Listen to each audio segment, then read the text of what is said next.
Welcome, guys. Hi. Welcome back. To another episode of The time is now with your host. Bati Goldston and Mukama Goldston. I'll just introduce myself. Today has been an incredible day of joy and processing and even being present to offer you. This episode is a process. Yeah. And today we'll be talking about the tools that you have in your toolkit or do not have when it's time to process moments, experiences, days, life, regular, every day. Mm-hmm. So let us Right, begin yeah. with our questions. All right, so I'm going to pull one. You want to pull one? And today we're using the Talking Heart deck for our questions.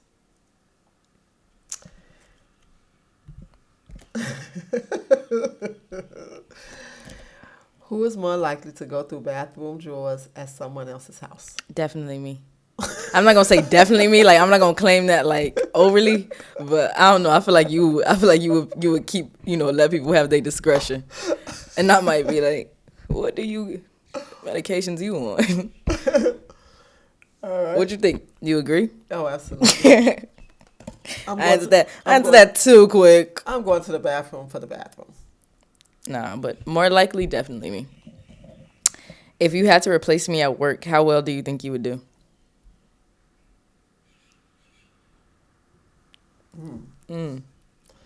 I think I would do probably well. I'm sure if I had to replace you, you would school me. I would let you give know. me tips. I would put you on what to do. I definitely would not be you, because I'm me and you. But yeah, you would do very well. I work a very easy job. Just about anybody can show up and get to work. How well do you think you would do if you placed me on my job? Oh, if I had to replace you on your job, I think I would be. I don't think I would fare well. Oh, wow. Like, I probably would through, like, practice and time and experience, but it would be, if I would have to replace you for a year and make my whole, and build up a whole new, system from the ground up. What's the best advice you've ever received? The best advice I've ever received? That's such a heavy question. These questions come up and I never remember. Like, you know how, like, your man just go, like, I'm like, did anybody ever give me advice? Like. So, what's the best advice y'all have ever received? Yeah. The best. Go ahead, Sue. No, you can go ahead. I'm thinking. And have anybody ever given you advice that you can remember that was priceless that you can actually bring back?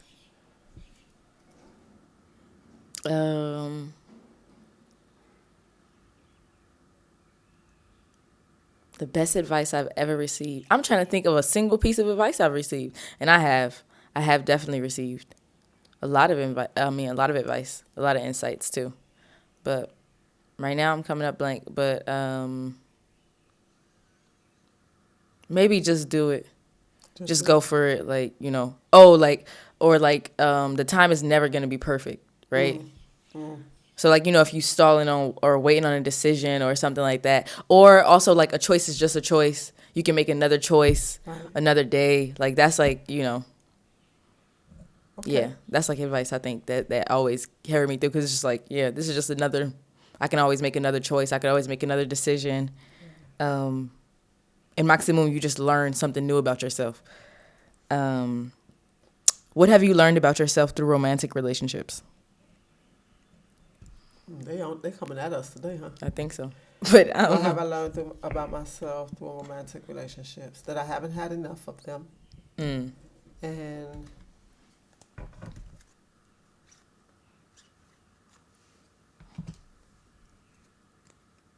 that I need more practice. More play in it. More experience in that area. Yeah.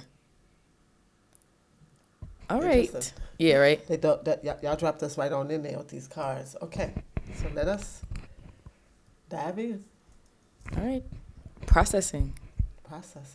How do you do it? How do you trust the process? Do you know that you're in process when you're processing? Yeah. So for me, I would say that I didn't know that I was in process when I was processing. Mm-hmm. Initially, it just felt like I was in confusion. Yeah. A lot of confusion. I had stuff that was heavy for me, but I didn't even know it was heavy. I was just, I could say I was in anger. And it was like it was something would show up, it would trigger me, and my internal world would become angry or frustrated or impatient or overwhelmed. And I didn't have an awareness to it. And I guess when you don't have an awareness to something, you can't do anything about it. Yeah. And one of the things that I started noticing is that my first awareness, I believe, was when I became aware that I was a walking time bomb. And I would say I'm a pressure cooker. And the pressure's just spilling all over the place. And life just felt heavy.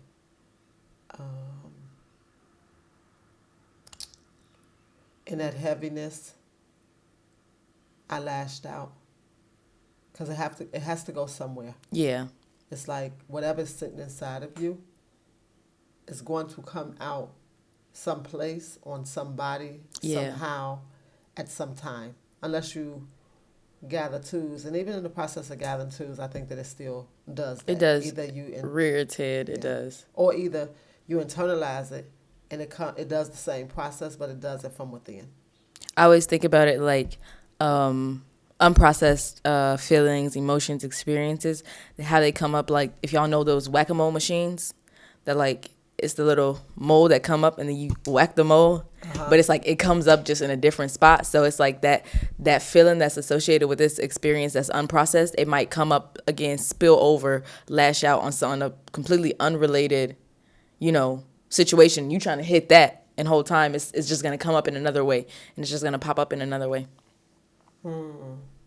That's very interesting.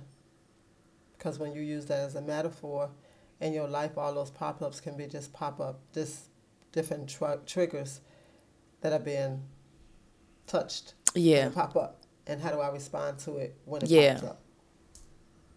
What's it been like for you?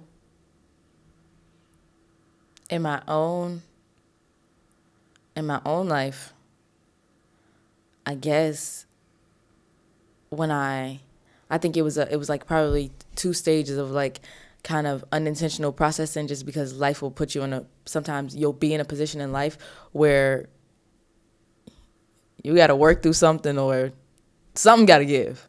Something just has to give. So it's like you unintentionally can sort of gravitate towards these things, and you learn and you pick up tools, or even through your own processing with yourself. I think a lot of it, just reflected, or like, it impacted. So it was a lot of unconscious, and then there was like a point in my own life where it was like I was consciously processing. I was consciously gaining like tools and awareness, and consciously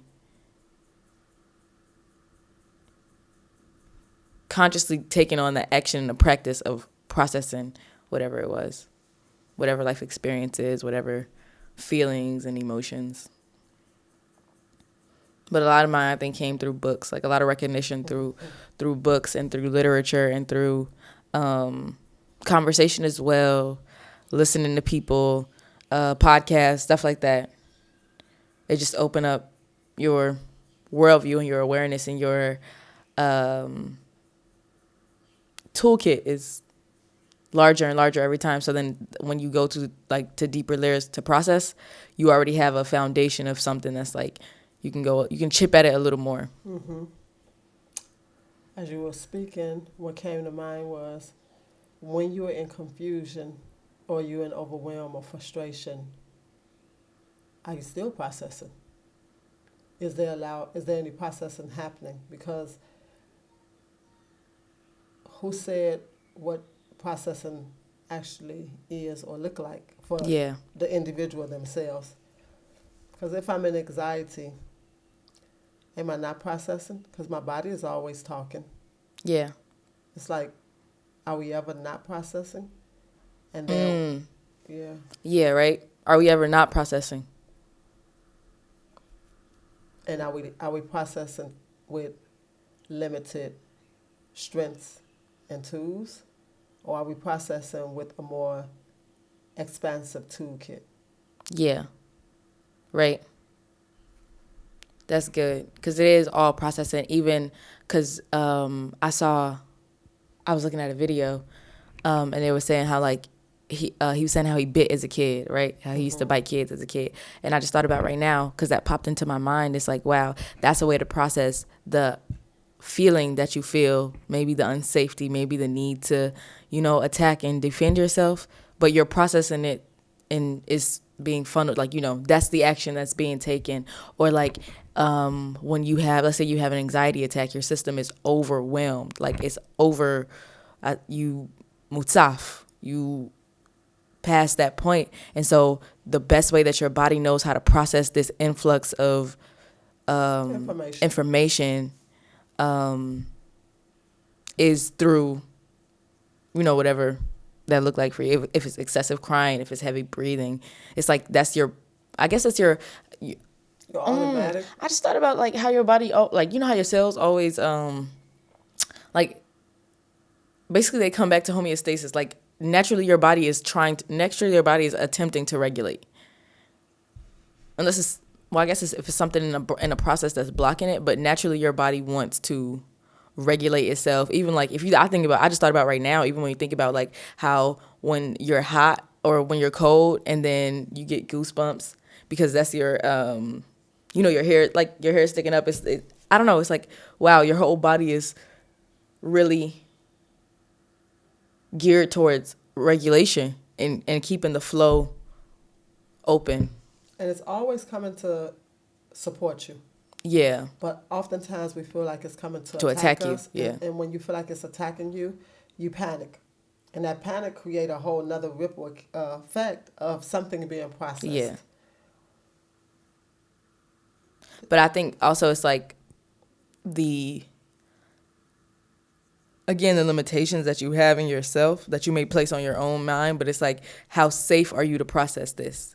Like, we always in process, but certain things come up in a different way because we don't feel safe to process them. Internally or externally? Internally and externally. Yeah. We don't feel safe to have that process. We don't feel safe, and that in and of itself is a process, that feeling of unsafety. So basically, if you went anywhere and you got information regarding yourself, it could be information about your lack of or your ability to. Your body is well, your body is sick. You accused of doing something, you found not guilty. Each time internally there's a setup that happens in your body. Yeah. Because there are all these systems. I like to call them systems because the more I'm studying, the more I'm recognizing that everything is a structural kind of pathway. Yeah. And sometimes it's a linear pathway and sometimes it's a circular pathway. Yeah. But it's still like there's a methodologist to what is going on. Yeah. It's not just madness as though it seemed like it's madness. Uh-huh.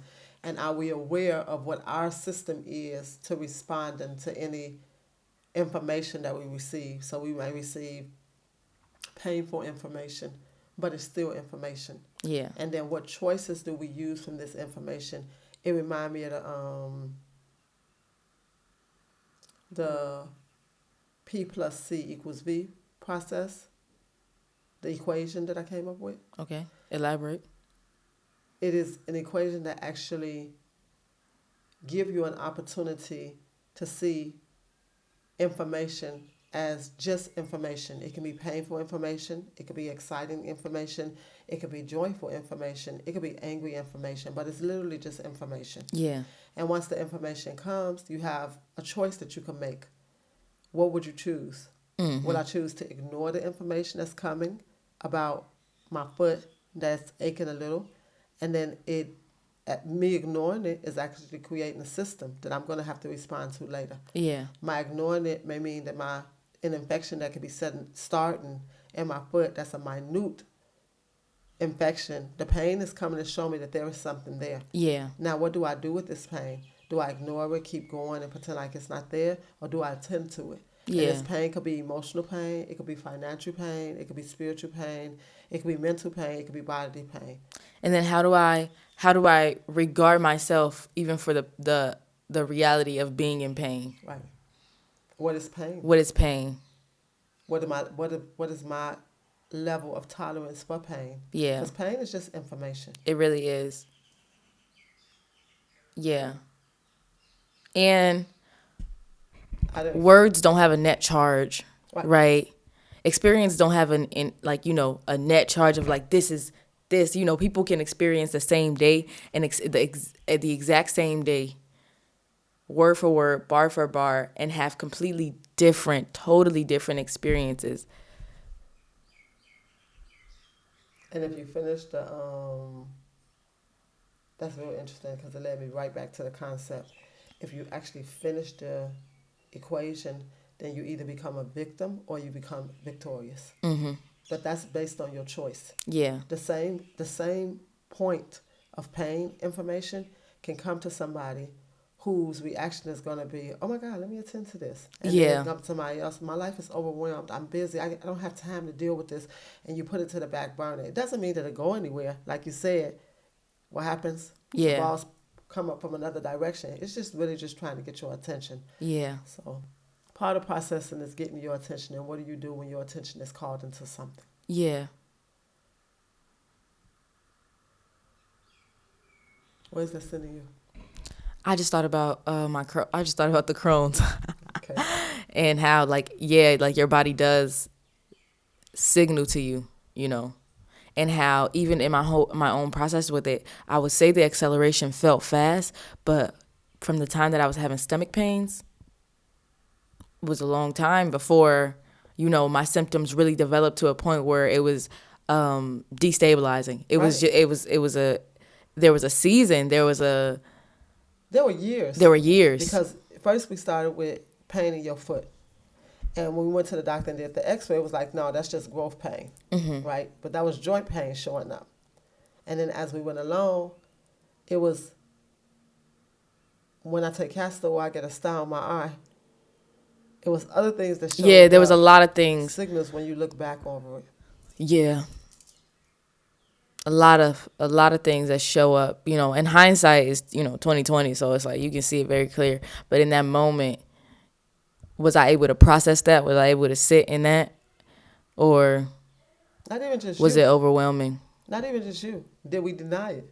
Did we not attend to it? Because you was a child, right? Yeah. So somebody had to attend to those symptoms when they came. We went to the doctor. We followed up. We did blood work once a year. Like we did the basic structure or the basic system was done. But it was a default going off in our system. Yeah. And it was hitting. It kept hitting until it intensified and it went emergency. Yeah. And where in your life is something right now at the beginning just igniting. Yeah. And it's escalating just a little bit more. And just a little bit more. And what are we doing with it? And again, that could be in any area portion, and realm. Any realm. All of us are here. Physically, emotionally, financially, in every realm. Yeah. But it's like also a part of it is presence and being present with yourself and oh wow, I just thought about being present with yourself and also valuing your experience and knowing that your experience is valid. Because I think maybe in a lot of times that I was actually in pain and I would have just rather have, ignored it. Invalidated it. That I have a safe place to come. Yeah. Say I'm in pain. I did. I would go to my grandma. Yeah, I would go to my grandma. And it was like, but Every and I was in pain. Like, and when I think about it now, I'm like, oh wow, like that really does. I can track it more clearly than I could see it then. Because then it was just like another thing, and how many things that come to alert us and come to show us and come to open our eyes just become another thing that's like, oh, this is just another thing that I have to do. Like, it's added on. Yeah. It comes to a head, though. It doesn't matter what it is. Whatever I tolerate, I will come to.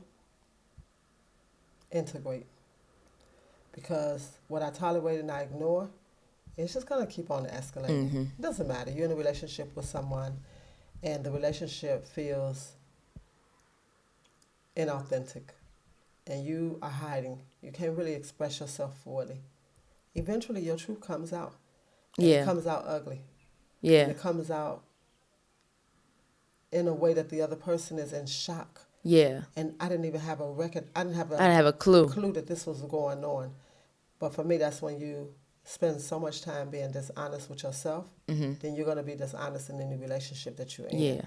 And if it blindsides the person you're in a relationship with, and it don't give you or the person the opportunity to grow in a relationship because you're always being protective. You're always Yeah. hiding. It's something you want to say, but maybe it ain't the right time. Maybe the words I'm using aren't the right words. Yeah. And I don't want them to feel bad. And people give you signal responses Yeah. that say, please don't tell me Please the don't truth. tell me. I can't handle it. I I can't don't want to handle deal with it. It's better that I'm I not don't gonna hold know. it. Yeah. Why would you tell me that? I get what you're saying, But yeah. and I'm not saying be rude or speak your truth in a way that's just so harmful to somebody else. But be honest with yourself, because part of Yeah. what I've learned to do with processing is I'm very clean within myself. Because Mhm. basically, and if I have an interaction with you, I'm going to be completely honest with me. I'm going to use my I statements. I'm not going to accuse you for what is going on through me. I'm going Yeah. to say, this is my experiences. This is the way I am receiving this information. And I just oftentimes have interactions that it's challenging for people when you just honest. Yeah. And this is like, again, because you said the thing on dishonesty, and I don't think kids are born into the world dishonest. Absolutely. Dishonesty is learned. Dishonesty is formed. Dishonesty is formed usually from a lack of safety, a lack of foundational safety. You cannot show up as yourself. You cannot bring your needs to the table. You cannot do this because, there's this concept in children and like childhood development. So your need is you have a need for safety and you have a need to be your authentic self. And so for connection. safety is in connection. No, I'm saying it's like I'm finna say something. Excuse like I'm I'm kind of going somewhere with this. Travel on, Slika. So safety, and then which includes in it connection, love, feeling held, feeling mirrored, knowing that you are valued and that you're important and that you matter, and being your authentic self, which is showing up exactly as you, how you are, in the way that you naturally do. And how in childhood, especially when your safety is compromised by your ability to be yourself. So I meant that like the other way around, but I hope y'all can understand. I hope y'all can stay on my thread of thought. But essentially, if me being myself in any situations, which is usually the conditional love that your parents can offer you. So if me being myself is a threat to my safety, then my authenticity is going to take a hit. My ability to show up as myself, my ability to be honest with myself, my ability to see myself clearly, because I'm pushing this down so that I can get this safety, and vice versa. Well, is it vice versa? How does it work on the flip around? I don't know. My mind just traveled somewhere else. It traveled into like when you actually process and you don't have, well, I guess I'm going to do it. You don't have the safetiness to be yourself.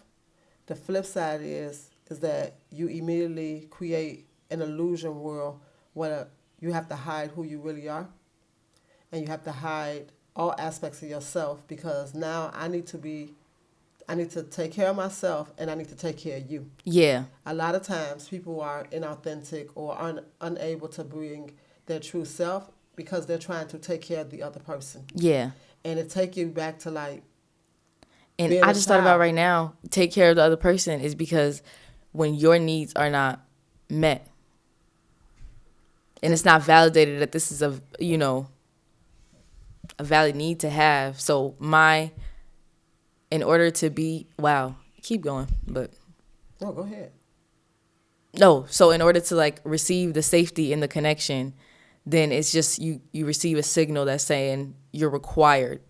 In order to do this, in order to get this, if you're a child and you're in a position that you have to manage your parents' emotional responses, as in you have a parent that is prone to emotional outbursts, whether it's physical, emotional, whatever. They're prone to emotional outbursts. So when you come around, I'm not going to talk to my parent in this kind of way. I can't say it like this. I'm going to say it like this. You have to think and pre-plan and pre-organize. All right, cool. How do I come about this? You need something for school. You have a school trip. You afraid to go ask your parent, can you go? You can't show up as you with your needs and your requirements and your likes and the things that you come through, because maybe you might come through and say you want something or you need something, and to your parent, whether it's usually not their intention, I don't think consciously, but you can receive a message that just says, this is unimportant, this is insignificant, what I need is more important right now. You're worried about this. My needs are more important. What I have to deal with is more important. And so, because that's just childish things that we can get to later. Yeah. And actually, is it really? Yeah. Do we really have to get to it And later? is there really a later? Is there really a later, or are these the systems and the foundations that build your reality henceforth? Especially, like, I think without an intervention of some sort, or like interactions and experiences that make you reflect and maybe change those ways of thinking, they get very deeply ingrained, maybe to a point that you don't even see it. You don't even see that these are the unconscious systems that are, how did I become behind your moves.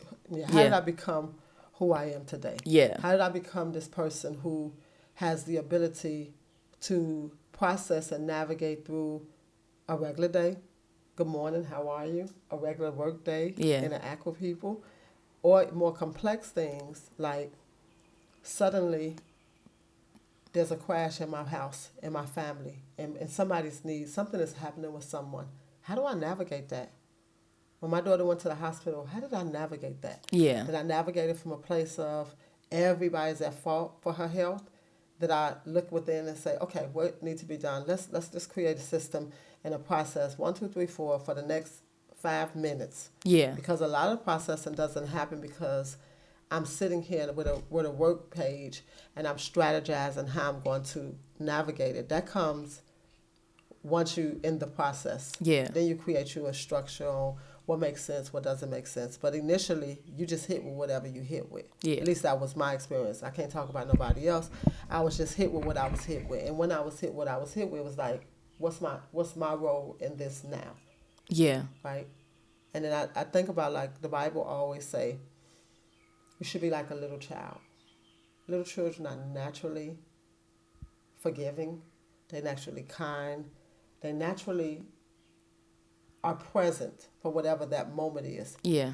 They're not usually carrying yesterday's moment with them, Mm-hmm. but those are lessons that you learn along the way. Yeah. So if you learn how to be like a child, maybe you can learn how to be in the present moment. Yeah. And in the present moment, whatever come up for me, it just came up for me. Yeah. I don't have to have all this pre-arranged or pre-organized process. Yeah. I can facilitate a workshop.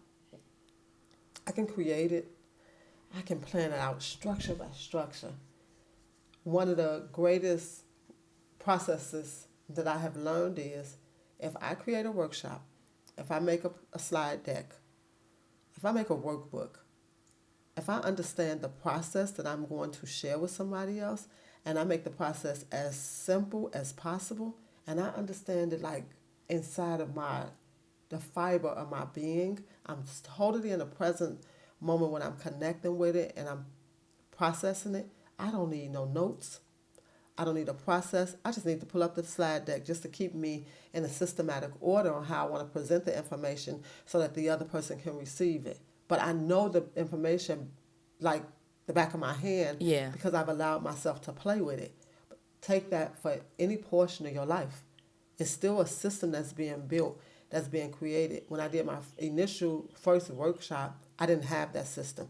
I didn't know that to be true for me. Yeah. But then I created a system unconsciously initially because I wasn't aware that I was creating a system. I was just doing something. Yeah. And that formulated into something else. That formulated into something else. And it's like a fine tuning. So part of processing is once you become aware of something, and usually you gain that, I gained it, as Batia said, from information. Yeah. Information from other people. I didn't know that my behavior was inappropriate. I didn't know that the methods I was using, it was harmful. But when I expanded myself and I started reading other people's material, watching movies, watching processes, it was like, yo, asking questions, Yeah. connecting with other cultures Yeah. or other people who were raising children. It was like, I've never done that. And a red flag went up inside of me. Yeah. You never had to put your hands on your child? What is that like? It became curious for me. Yeah. I wanted to know what was a world with a child never ever being spanked for anything. Yeah. And I remember Ilana Timor was the first person who told me that she had 3 daughters, and I was like, just sitting there intrigued. I had never heard of that. I came from a world where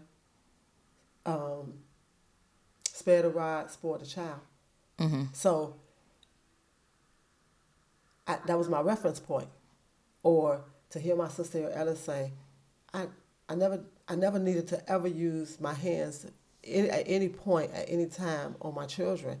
It was always a tender home. Yeah. That was big for me.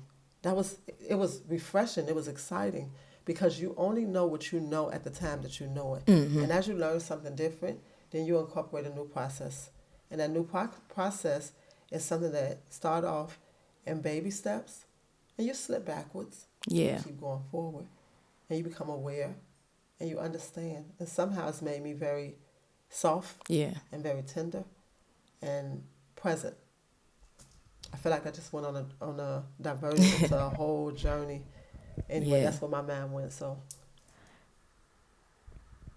presence is very key to the art of just noticing. Because even when something may arise that you could process or that you that's resurfacing, basically to be processed, to be dealt with, to be touched, and how I think in my own life, like it would be situations, especially when I was younger, when I was like a lot younger, even like throughout high school too, but it was just like, when I look at it now, I can see, I was just very triggered. Mm-hmm. Like something had happened, or like an experience I'd lived through an experience or a moment, and it could have been something very small for somebody else and insignificant and not on any, level marking, it didn't hold any significance for them. And then for me, it was a moment that probably that could have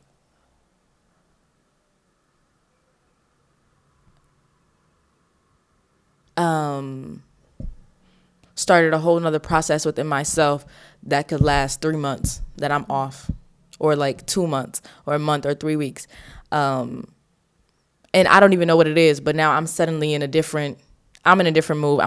And I don't know what it is. I'm not noticing like, okay, this happened and that probably correlates to this. So awareness definitely is key. And like the presence of being able to sit within yourself and to notice maybe the way a comment hit you or an experience hit you, and know, that just hit a part of me that is still tender, that needs probably a little love right now. And I think about how when I moved back to Israel was the first time when I fully moved back, like fully moved back, not for summertime, not for a temporary thing. When I fully got back and got to the flow, and I kind of was retracing old steps, or like just being in spaces that I have been in before, and I just realized, wow, like I am constantly triggered. Actually, and I had a point of reference of not feeling that trigger when I was in the U.S. Like not feeling that trigger when I was in the U.S. So it was like coming back, I could see it so clearly, but that was because of time and distance and awareness.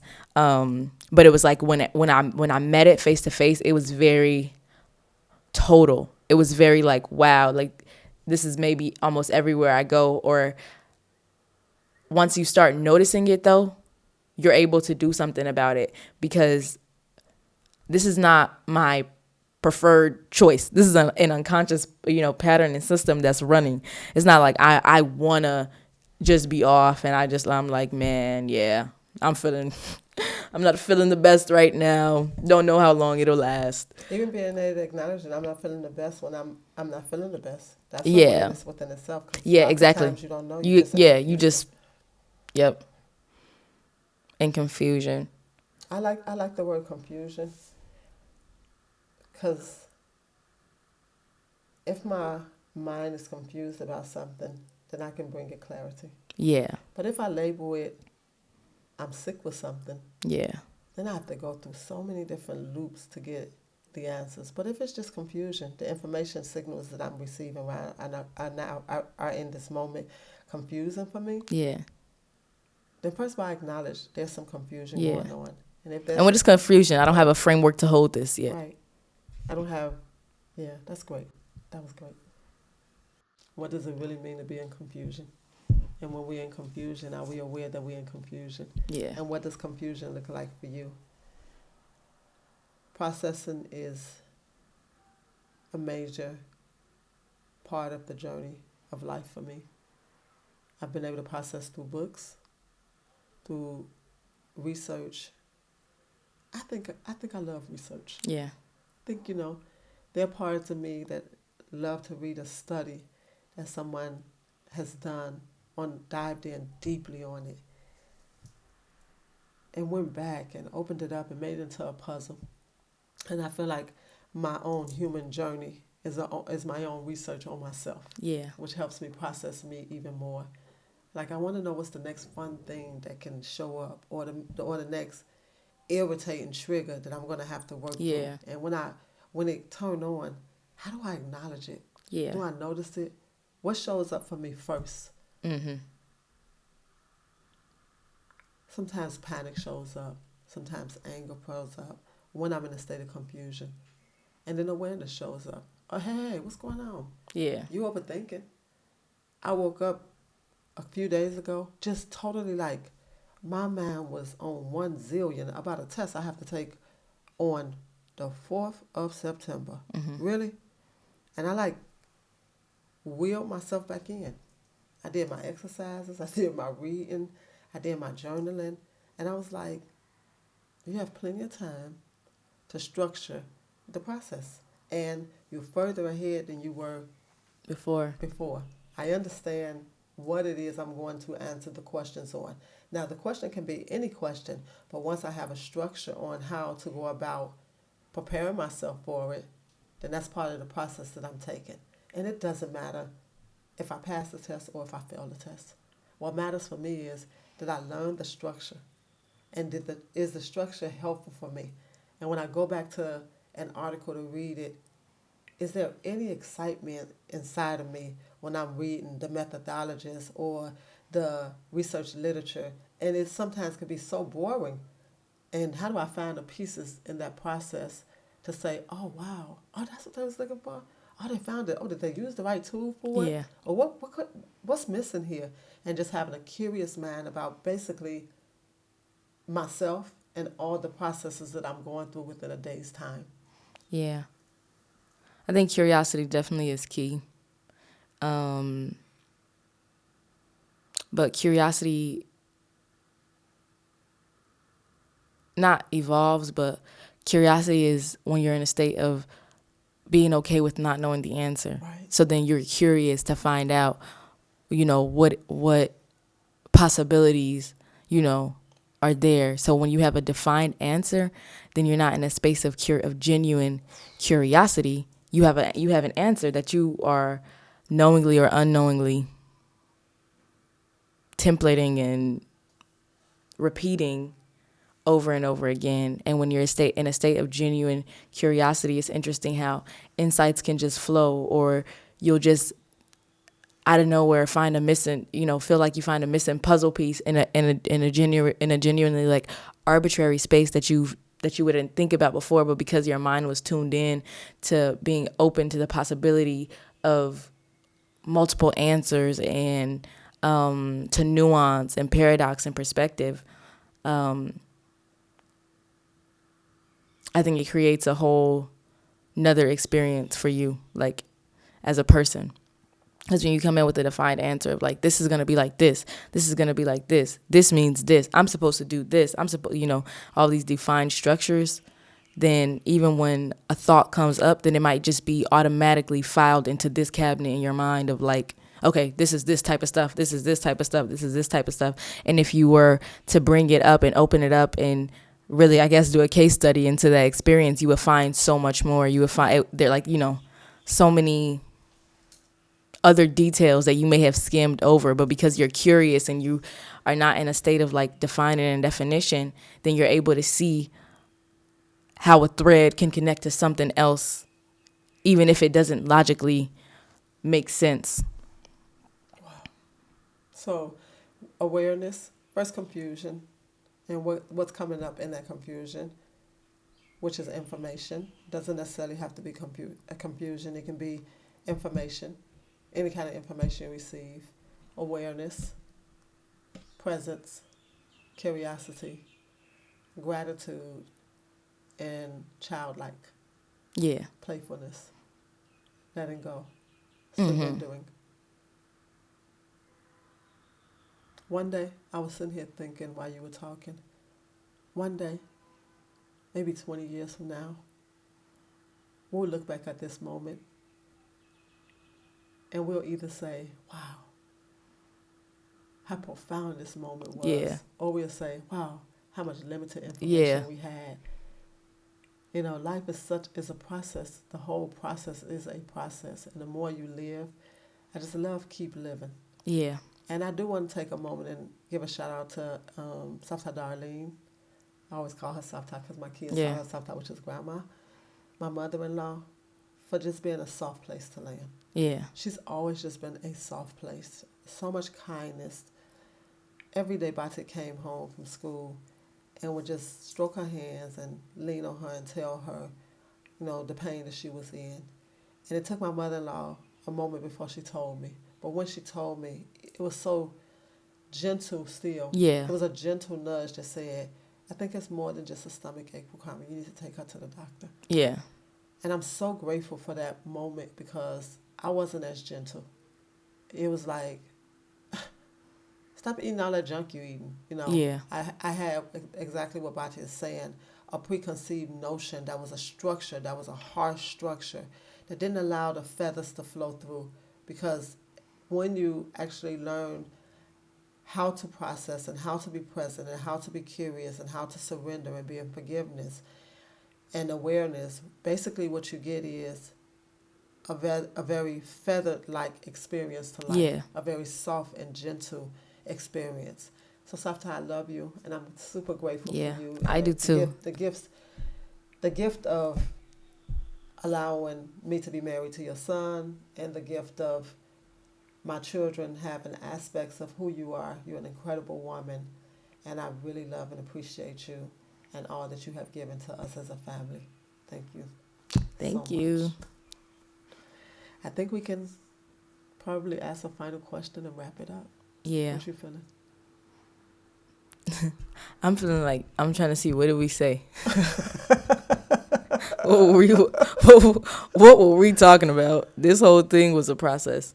But in a real sense, I wanted to say how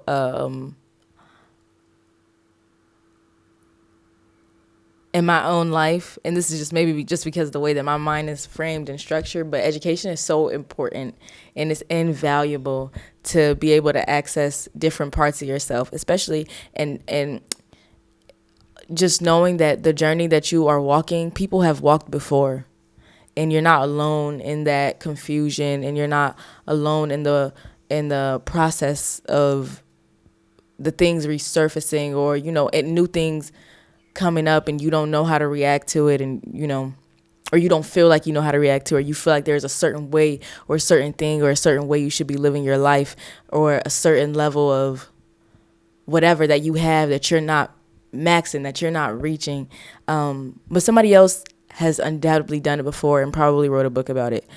or made a video about it or shared it, because the information is so valuable. Once you have it, people are so eager and happy to share. So it's like access to information, access to knowledge, and just being able to open your mind a little more on the areas that feel so closed in, because life is fluid, life is moving, life is constantly being regulated. So there's, in my own perspective, in my own experience, there's no need to hold something in a tight, rigid box, because if it flows with the flow of life, it'll just flow naturally. You won't have to keep it contained and confined and applied right specifically right here, and it can't move and it can't budge and it can't be questioned and it can't be, thought about or talked about in a different way. So just on that. And then I also wanted to share an experience I had this week. I was sitting at a bus stop, and my bus was taking a while to come. It kept saying like 3 minutes, 5 minutes, whatever. And an old man had walked up to me, and he was asking about his bus. And so I just looked on the app, and I was just like, oh, your bus is supposed to be here in this amount of time. And then it just kind of, the conversation developed, and he was maybe around in his 70s or 80s, and he was an old man. And when I responded to him, because I was in a different state of presence and openness with myself, just in general, like compared to maybe who I was 4 years ago, where this would have been like, why are you talking to me? Like, what is going on? Please leave me alone. It was just such a nice human encounter and experience, and being able to share. And when I was sitting there, he had a notepad, and he literally pulled a notepad out, and wrote me a poem and handed it to me. And it was so sweet and precious. And the bus came at the end, so I was like trying to go to the bus driver, like, I'm coming, and then trying to get the paper from him too. And he's like, please, like, just whatever. And it was such a real life human connection moment that is even made possible because of the processing that I've done with myself to clear the channel and the avenue, so that when somebody does encounter, and you do encounter somebody, and you encounter yourself in that experience as well, it's like a whole different version of you, that I'm sitting at a bus stop and this man just wrote me a poem. Like, oh my God, is that not so poetic? Like, is that not so fluid. Gas fluid? I feel like, whoa, something is going right. And it was such it was a short, beautiful, beautiful poem. And it was so lovely. It was just such a, but even the fact that a simple moment like that could touch him enough to write a poem. And I just thought about, like, because you just said, I guess he was saying soft tie, and I think about the older people in our lives, and how, maybe needing they are of connection, and of somebody to see them, and to stop, and to slow down, and to have a conversation with them. So if you're watching this and you have an older person in your life, I would encourage you to just maybe go and have a conversation with them, maybe talk to them, and not from a place of pity of like, yeah, this is an old person, but from a place of genuine curiosity to who the person is, and how, they've lived, and how much you can learn from every person that you encounter and that you interact with. Yeah. And this wouldn't have been possible without the processing that I've done with myself, because I would have, even if he wasn't doing anything, I would have maybe registered him as some kind of a nuisance, or maybe a threat, or like something that I'm not, no, please stop talking to me. I'm waiting for my bus. This is not a moment for that. And how in that moment, how it genuinely sparked, for him. And he left such an impression on me, because I'm saying, we had a moment, and it was a genuine connection, but it left such an impression on me. And he was saying how he remembered, he had a friend from the city I was from, and I said, wow. I said, well, where do you know him from? Like, from what frame of life? Because I'm thinking he's going to say like university or army or whatever. And he said from boarding school when they were kids. Oh, wow. And I was like, wow, like, wow. And you still remember him? And he was like, yeah, I remember everybody. Wow. And it was such a wow. It was such a nice moment. It was such a breather. And do you have his name or his contact? Mm-mm. It's just these. It was just a random old man. Oh. that walked up in a bus stop in a city that I don't even live in, and it was just a genuine moment of human connection. I think that encapsulated the whole thing about processing for us. There's confusion. He asked you about something Yeah. that he didn't know. You stopped. You gave it to him. There's connection. There's tenderness. There's presence. There's Yeah. awareness. You gave him an awareness. He gave you an awareness. Yeah. There's surrendering. Mm-hmm. And there's gratitude. Yep. And so much softness and love. That's just Yeah. so. That just touched me, and I didn't even know that story. Yeah. Right? I'm hearing Yeah. the story here, which is just such a beautiful. And I'm in the process of of writing. I wrote my book, and I'm just in the process of getting it to the point of publishing. So it was such for somebody to have some of the a lot of the book is poems. So for somebody to write me a little poem on the outside random day, it was lovely. What random experience have you had with a connection with someone that allowed you to process something different with yourself? Yeah. All right. And then I guess we can ask. Thank you all, and share us with your friends and families. We hope we become a household favorite. Even if not in this moment. Yeah. If it takes moments and time. Yeah. We don't care. Maybe come back to it when you're in another layer of your processing. We here. Yeah. And I just thought about how now, even because I was thinking about my own book, and I was thinking about who might read it and how they might react to it or whatever, and how people experience your work or your writing at the level that they're able to experience it, and at the depth that they're able to experience it. Somebody can read one thing and they can get an observation and understanding that is there, that is clearly and totally there, and somebody can read it and they could experience it on a much deeper level just based on where they are in their own personal process with themselves. Just interesting. One of the things that helped me when I wrote my book, as I said, I'm writing this book for one person. If one person read this book, Yeah. I have succeeded. Yeah. Because one person in the Bible is considered 10,000. Wow. So I understood that one person would affect at least 10,000 people that lived or been through them. Yeah. So if you're creating something, create it from your place of creation. Yep.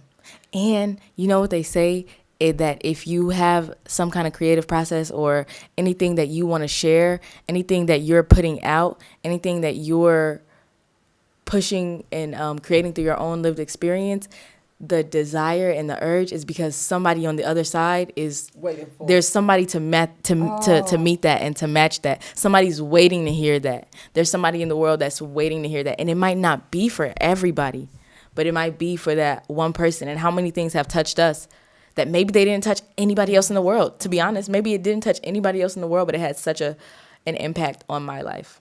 So It's interesting. Wow. You made me very, very happy when you talked. We usually wrap up and then we have these conversations. Yeah. But I want to say that when you actually touched on education, it made a part of my soul just sing. Yeah. Because I'm an educational mom. Yeah. And education was important when they were growing up. Expand your mind, your horizon. Don't get stuck on no one concept or perception. I always told them I'm creating universal children. I wasn't creating you to be a Hebrew child. I was creating you to be a universal child. Yeah. A universal human. Yeah. Which meant that you should be able to touch anybody in any lifestyle at any point, and never allow anything to limit your ability to learn from someone else, to experience something from someone else, to share who you are and what you have to give. So this entire process, even if it sounds like we are processing the process as we're offering the process, is part of the creation. Trust the process, y'all. Trust the Come back process. to this 3 years from now. I will as well. And see if it made sense. If it makes sense for you today, wonderful. If it doesn't make sense, pass it along. Maybe it'll make sense to Somebody someone else. Yeah. And whether it makes sense to you or not as a viewer is really none of my business. Yeah. Because it was just a flow that made sense. That came through us. Yeah. And again, if we just said that, if we are being moved to put this and to have this conversation and to record it, then somebody is waiting to hear it, to receive it. Don't hold back on yourself. If it's Yeah. something that you can Don't share, count yourself out. please don't. Don't do it. I don't care what it is that you have. If you have something to share, when you share, it's like Habakkuk 2:2. Write the vision, and those who will read it will carry it forward. What is that vision? It could be a movie. It could be a clip. It could be an article. It could be a dance. It could be a piece of art. What is your vision? Write it. Expose it. Send it out. Because someone is waiting to receive your vision so that they can carry it forward. All right. Yeah. Let's grab a final question. Do you want thinking hearts, or do you want Grab one from here. We can grab one. We're just so accustomed to that. Yeah. Well, you want to try another one? Yeah, let's try another one.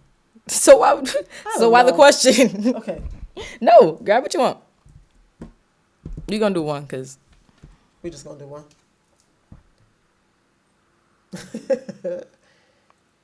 I read the question from afar. I never really did. How did you learn how to drive? I never really did. But you have a license. But I have a license. I do have a license. Technically, I'm certified. But I learned to drive Povisham here and there. Okay. That's it. That's all I got to say about that. How did you learn to drive? If you want to get into that. Just ask me a question now. Oh, is that the question? How did I learn how to drive? But you can ask that. What are the main things you look for in a partner? Man. I'm just going to apply that as a partner in general for life. For any kind of pair. But I think I look for people who are compassionate and kind, and intelligence is important to me as well. Like intellectual compatibility on some level as well. Like that's probably top 3. You? Honesty. Mm-hmm. Honesty. Definitely intellectual stimulation, creativity, and just presence. Yeah. Are you able to be present? Yeah, presence I think is key too. Mm-hmm. All right, y'all. I feel like you didn't ask me a question, but I guess you asked me one of my questions. Yeah. All right, we can wrap it up with that. All right. Love you all. Love you all. Bye. One love.